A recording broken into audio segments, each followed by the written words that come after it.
أعوذ بالله من الشيطان الرجيم بسم الله الرحمن الرحيم أولئك هم المؤمنون حقا لهم درجات عند ربهم ومغفرة ورزق كريم كما أخرجك ربك من بيتك بالحق وإن فريقا من المؤمنين لكارهون صدق الله العظيم. جی تو کل ہم نے آیات کے اندر آیت نمبر 2 اور 3 کے اندر مومنین کی صفات کو پڑھا تھا. اللہ رب العزت نے ان آیات میں مومنین کی 5 صفات بیان فرمائی ہیں جو انشاءاللہ آپ پڑھ چکے ہیں اور شورٹ لیسن میں بھی پڑھیں گے. اب یہ 5 صفات کے حامل جو مومنین ہیں ان کے بارے میں اللہ رب العزت کیا فرما رہے ہیں. سب سے پہلے آپ لفظی ترجمہ سمجھ لیں، اور میں جب آپ سے لفظی ترجمہ سنتا ہوں تو بہت کم بچے ہیں جو لفظی ترجمہ سنا پاتے ہیں. اس کا مطلب یہ ہے کہ آپ سیریسلی اس کو نوٹ نہیں کر رہے ہیں، نہ اس کو توجہ دے رہے ہیں، لیکن آپ کے لیے مسئلہ ہوگا پیپر میں جب آپ کو کوئی آیت آئے گی اور وہ آیت پوری نہیں ہوگی تو آپ کے لیے اس وقت اس کا ترجمہ کرنا مشکل ہو جائے گا. تو کائنڈلی آپ بچے اپنے سامنے کوئی پیج رکھ لیں اور اس کے اوپر آیت کا جو لفظی ترجمہ ہے اس کو نوٹ کر لیں. اولئک، پیچھے جو مومنین کی صفات ذکر ہوئی ہیں ان مومنین کی طرف اشارہ ہے. اولئک، یہی مومن، یہی اولئک، یہی هم المؤمنون، مومن ہے، یہی لوگ مومن ہیں. اولئک، یہی لوگ، هم المؤمنون، مومن ہیں. حقا، سچے، حقا، سچے، یعنی ان 5 صفات کے حامل مومنین یہ سچے مومن ہیں. اب ان کے لیے اللہ کی طرف سے کیا انعام ہے؟ پہلا انعام لہم، اور ان کے لیے، لہم اور ان کے لیے، ان مومنین کے لیے، درجات، جی درجے ہیں. بریکٹ میں لکھا ہوا ہے بڑے بڑے، یہ دیکھیں بریکٹ میں لکھا ہوا ہے بڑے بڑے. لہم درجات، اور ان کے لیے بڑے بڑے درجے ہیں. جیسے دنیا کے اندر جس کا گریڈ جتنا زیادہ ہوتا ہے وہ اتنا بڑا افسر ہوتا ہے. اس طریقے سے اس کو پھر اس حساب سے پروٹوکول بھی ملتا ہے، جو جتنا زیادہ گریڈ زیادہ ہوگا اس کا پروٹوکول اتنا زیادہ ہوگا. جیسے ایک عام فوجی ہوتا ہے اور اسی طریقے سے ایک آفیسر ہوتا ہے یا آرمی سٹاف چیف ہوتا ہے آرمی سٹاف کا، یا اس طرح سے جنرل ہوتا ہے یا کمانڈر ہوتا ہے. تو اسی طریقے سے جس کا جتنا درجہ زیادہ ہوتا ہے اس کو اتنا پروٹوکول زیادہ ملتا ہے. تو اسی طریقے سے جنت میں بھی اللہ نے درجے بنائے ہیں. تو اللہ فرما رہا ہے کہ جن کے اندر یہ 5 صفات ہیں یہ مومنین سچے بھی ہیں، اور ان کے لیے انعام یہ کہ ان کے لیے بڑے بڑے درجے ہیں. کدھر درجے ہیں؟ عند ربہم، عند ربہم، ان کے پروردگار کے ہاں، یعنی ان کے رب کے ہاں، یعنی ہاں کا مطلب ان کے رب کے پاس، عند پاس، ہاں، عند ربہم، ان کے پروردگار کے ہاں. اب کیا ترجمہ ہوا؟ لہم درجات عند ربہم. صحیح، دروازہ بند کر دیں. اور ان کے لیے ان کے پروردگار کے ہاں بڑے بڑے درجے ہیں، اور ان کے لیے ان کے پروردگار کے ہاں بڑے بڑے درجے ہیں. ومغفرۃ، ومغفرۃ، اور بخشش ہے. ومغفرۃ، اور بخشش ہے. یعنی پہلا انعام اللہ ان کے درجے بلند کر دے گا، دوسرا انعام اللہ رب العزت ان کو بخش دے گا، یعنی معاف فرما دے گا ان کے گناہوں کو، اور تیسرا انعام ورزق کریم، اور ان کے لیے رزق، رزق ہے یعنی روزی ہے، کریم عزت والی، ورزق کریم، اور ان کے لیے عزت کی روزی ہے. جی جنت میں ان کو بغیر کسی محنت کیے اللہ رب العزت بہترین روزی عطا فرمائے گا، بہترین جنت کی نعمتیں بغیر کسی محنت کے اور بغیر کسی جو ہے نا وہ مطالبے کے اللہ تعالیٰ بغیر مطالبے اور محنت کے اللہ تعالیٰ وہ نعمتیں عطا فرمائے گا۔ اللہ ہم کو بھی ان مومنین کی صفات جو بیان ہوئی ہے اپنانے کی توفیق نصیب فرمائے۔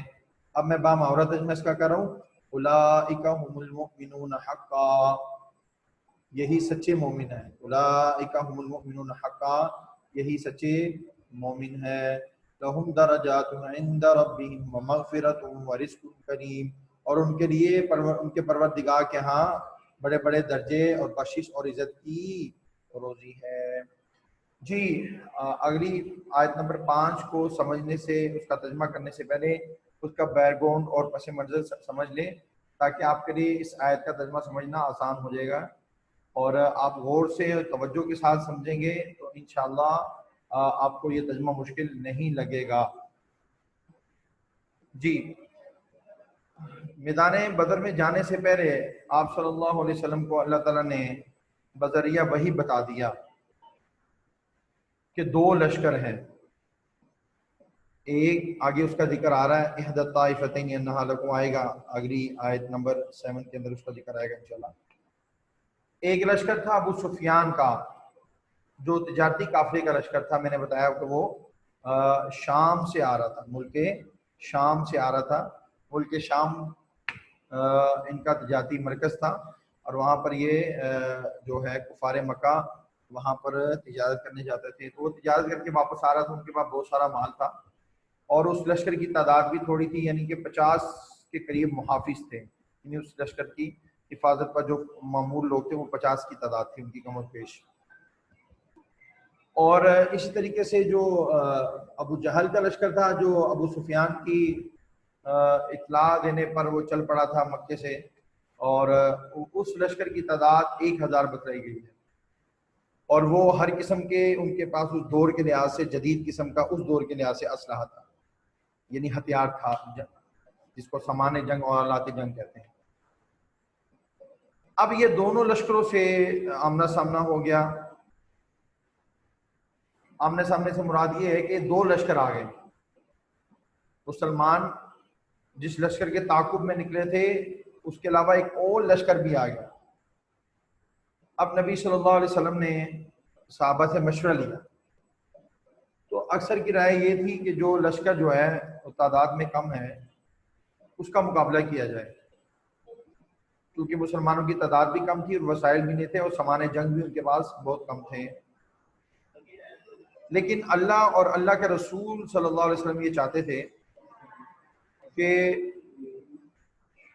بجائے تجارتی قافلے کے ابو جہل کے قافلے سے مسلمانوں کی ٹکر ہو، لڑائی ہو، اس کے ساتھ مقابلہ ہو، جنگ ہو۔ اس کی وجہ یہ تھی کہ اللہ رب العزت یہ ثابت کرنا چاہ رہا تھا، جیسے کہ اگلی آیات میں آ رہا ہے لیحق الحق ویبطل الباطل، تاکہ اللہ سچ کو سچ کر دے اور جھوٹ کو جھوٹ کر دے۔ اللہ تعالیٰ یہ ثابت کرنا چاہ رہا تھا کہ یہ سامان جنگ، یہ طاقت، یہ پیسہ، یہ دولت اور یہ اقتدار، یہ کچھ بھی نہیں ہے جب اللہ کی مدد شامل حال نہ ہو۔ جس کے ساتھ اللہ کی مدد نہ ہو اس کے، وہ بالکل دنیا کی ساری طاقت بھی اس کے پاس ہو لیکن وہ بالکل ناکام اور زیرو ہے جب تک اس کے ساتھ اللہ کی مدد اور نصرت شامل نہ ہو۔ تو یہ چونکہ یہ کفار غرور اور تکبر کرتے تھے اپنے مال کے اوپر، اپنے عہدے کے اوپر، اپنے سرداری کے اوپر اور اپنے آلات جنگ کے اوپر اور اپنی فوج کی تعداد پر، تو اس لیے ان کے ساتھ مقابلہ کرنا بھی آسان تھا، لیکن ان سے مقابلہ مشکل تھا۔ لیکن چونکہ اللہ نے فتح مسلمانوں کے مقدر میں لکھ دی تھی، اس لیے اللہ رب العزت کی ذات اور نبی صلی اللہ علیہ وسلم یہ چاہتے تھے کہ اس لشکر کے ساتھ مقابلہ ہو جائے کہ جو لشکر ہر قسم کے سامان سے لیس ہے اور اس میں تعداد بھی زیادہ ہے۔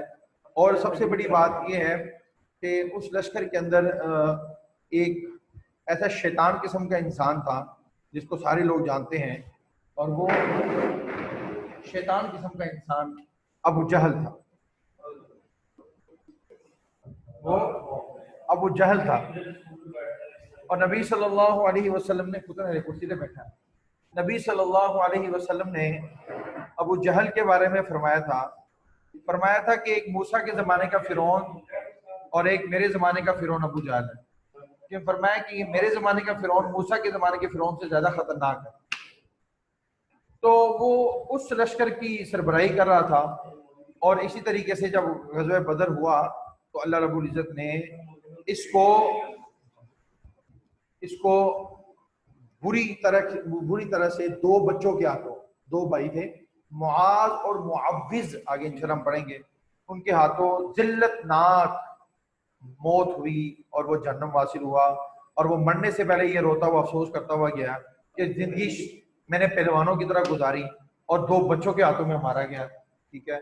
بہرحال تو اس لشکر کے ساتھ مسلمانوں کی ٹکراؤ کی بہت ساری حکمتیں تھیں، لیکن چونکہ مسلمان تعداد میں کم تھے اور اچانک سے یہ سامنے ایک اور لشکر آ گیا تھا جو کہ تعداد میں زیادہ تھا اور اس کے پاس ہر قسم کے آلات تھے، تو تھوڑا سا مسلمانوں میں سے بعض لوگ کو ناگواری سے محسوس ہوئی. اور اسی کا اللہ تعالیٰ نے اس آیت میں ذکر کیا ہے کہ اللہ تعالیٰ نے جس طرح کے سے تم کو تدبیر کے ساتھ اپنے گھروں سے نکالا، تمہیں اس طرح نکلنا چاہیے تھا، لیکن تم میں سے ایک جماعت ناخوش تھی. اور اگلی آیت میں انشاءاللہ پھر آئے گا کہ اللہ رب العزت نے یہ فرمایا کہ دیکھو میں نے تو پہلے ہی وحی کے ذریعے بتا دیا تھا کہ تمہارے ہاتھ ایک لشکر آئے گا، دونوں میں سے ایک لشکر تمہارے ہاتھ آئے گا، یعنی فتح تمہیں نصیب ہوگی، تم جو سے ہے وہ گھبراؤ مت اور اللہ پر بھروسہ رکھو. اب دیکھو اس کا ترجمہ ہم کرتے ہیں. کما اخرجک، اس سے پہلے یہ جو بریکٹ میں لکھا ہوا ہے نا، یہ جو جس پر میں قصر پھیر رہا ہوں، یہ آپ کو سمجھانے کے لیے، یار خاموش ہو جائیں، آپ کو سمجھانے کے لیے.